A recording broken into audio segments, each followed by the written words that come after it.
तो आज मन कैले रहा अंडा खाए के तो गईनी है तो दूगो गाभिन मुर्गी के अंडा लेके आ गईनी है। ओकर बाद गैस पर कढ़ाई रख देनी है। कढ़ाई रखला बाद उसमें सरसों के तेल डाल देनी है।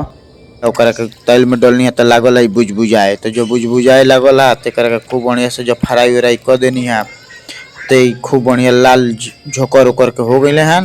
तो इनका के निकलनी है बहरी। अब इनका के खूब बढ़िया से बहरी निकाल के लहसुन मिर्चा डाल के तेल में खूब बढ़िया से एकदम बुझबुझी फेंकवा के ओकर प्याज डाल देनी है।